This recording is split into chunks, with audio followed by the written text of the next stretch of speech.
As far as Islam is concerned, Islam does not merely believe in monotheism. Islam believes in Tawheed. Tawheed means unification. It means asserting oneness. It comes from the root word wahada, means to unite, to unify. It means to consolidate. Islam does not merely believe in believing in one God. It believes in Tawheed. And there are three categories of Tawheed. Tawheed al-Rububiyyah, Tawheed al-Asma wa Sifat, and Tawheed al-Ibadah. In the first category of Tawheed al-Rububiyyah, it means maintaining the unity of Rabb, unity of Lordship. Tawheed al-Rububiyyah is derived from the Arabic word Rabb, meaning Lord, sustainer, cherisher, meaning that Allah subhanahu wa ta'ala is the creator, the cherisher, the sustainer of everything in the universe. Everything is dependent on Him, and He is independent of anything and everything. Maintaining the unity of Lordship of Allah subhanahu wa ta'ala. That's called as Tawheed al-Rububiyyah. The second category is Tawheed al-Asma wa Sifat. Maintaining the unity of the names and attributes of Allah subhanahu wa ta'ala. This is further divided into 5 subcategories.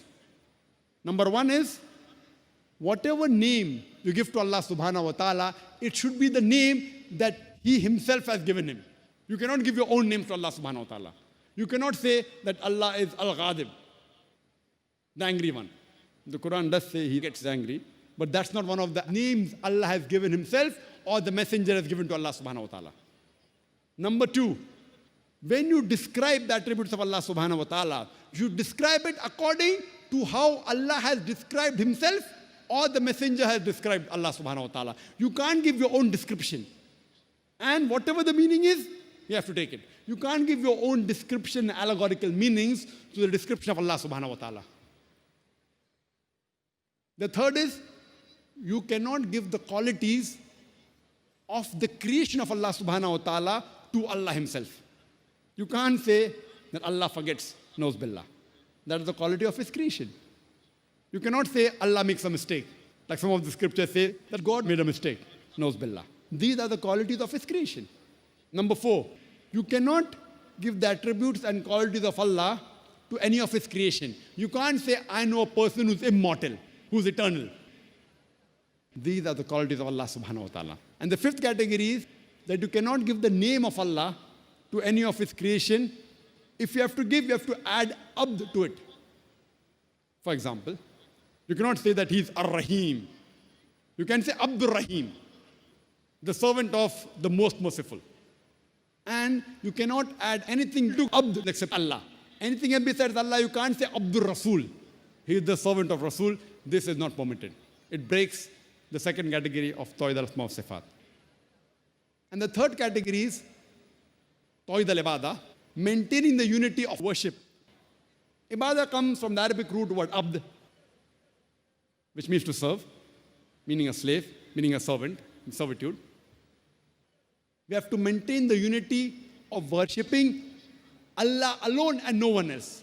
Tawheed al-Ibadah means maintaining the unity of worshipping Allah alone and no one else. If you follow the first 2 categories, that Tawheed al-Rububiyyah, saying Allah, He is a Rabb, He is a sustainer, creator, also agreeing with Tawheed al-Asma wa Sifat, giving Him good names and attributes, creator, etc. But if you worship somebody else besides Allah, then too you're breaking Tawheed. And there are several such examples in the Quran. Allah subhanahu wa ta'ala in the Quran, in Surah Yunus, chapter number 10, verse number 31, refers to the pagans of Makkah, refers to the mushriks.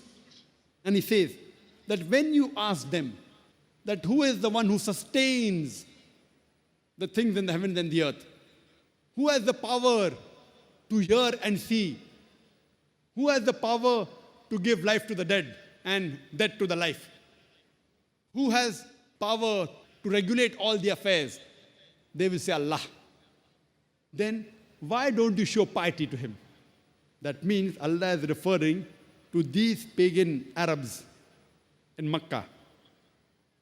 He is agreeing that they believe in Allah, they called Him Allah, they gave Him good attributes, good names. Tawheed al-Rububiyyah was there, Tawheed al-Asma wa Sifat was there, but they worshipped things other than Allah. And the similar example is given in Surah Zukhruf, chapter number 43, verse number 87, that when you ask these mushriks that who is the one who gave life to you, they will say Allah. Then why do you join partners with him?